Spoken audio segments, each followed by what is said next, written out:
Joining me now to discuss Harvey Scolnick, a retired FAA air traffic controller. Harvey, thanks for being with us. First, I want to ask, what is it like to be in a near-miss situation? Because I'm trying to understand why these air traffic controllers would be so traumatized that they would need to take leave. Because when we listen to their voices, right, it always sounds calm.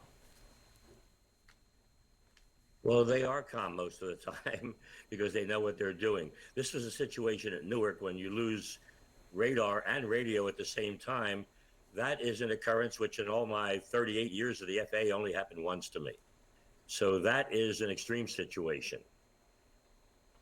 Can you talk about this idea of the shortage of air traffic controllers? A source familiar with the situation told CNN the controllers didn't just walk off the job. They were traumatized because their equipment failed. They says it's written in the regulations that if they experience a traumatic event, they can take time off to see a psychiatrist. The people working that day did that. What more can you tell us about this kind of program? It's obviously a high-pressure job, but I can't imagine what the pressure is like this last couple months.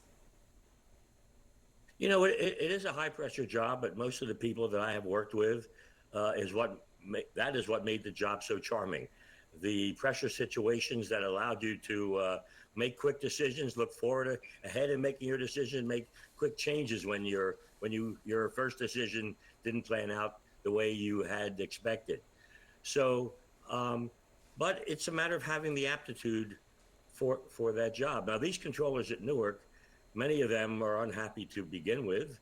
They were about a year ago working at a facility in Westbury, Long Island, and suddenly they found themselves working at a facility at the Philadelphia airport. So they're not too happy to begin with because they've had to relocate. So in addition, they're short-staffed. And that seems to be the problem of the FAA right now. The FAA, for years, as I can recall, in the busier facilities, has always operated short of the required number of fully certified controllers that were programmed for those facilities. The I think Trump that might be administration. having a morale issue. Say more about that, because obviously there are being cuts made across federal government. People were told, well, maybe you may want to step away. The president at one point talking about DEI. There's just been a lot of incoming, so to speak, for air traffic control. But when I read what you've written in the past, it was already in a weakened state, right, given funding shortages through many administrations. Yeah, so first these days controllers are working in a fishbowl. Everyone has a cell phone now and a smartphone, and they hear every transmission every controller makes at every facility in America. And so when they make minor mistakes, which sometimes they do, even those mistakes seem to be become more important than they really are. I'm not sure that the frequency of minor errors is any more now than it ever was, but we just hear about it more. And so they just find themselves more under the microscope than ever before. I mean, it's a tough job to begin with. And when you make every transmission and worry about how close airplanes are going to come, then it's a difficult way to operate in that job. A question I almost always end these kind of interviews with at this point is, right now, do you have any concerns about flying?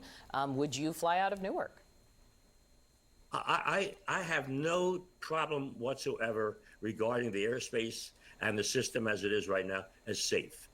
I still think they have a staffing problem. They're talking about hiring 2,000 controllers next year. They may have to hire double that or maybe 5,000. That is the issue.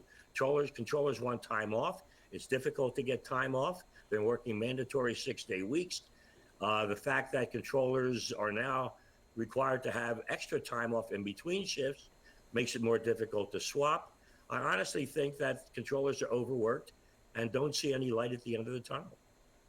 That's Harvey Scolnick, retired air traffic controller. Thank you for your time. Appreciate it.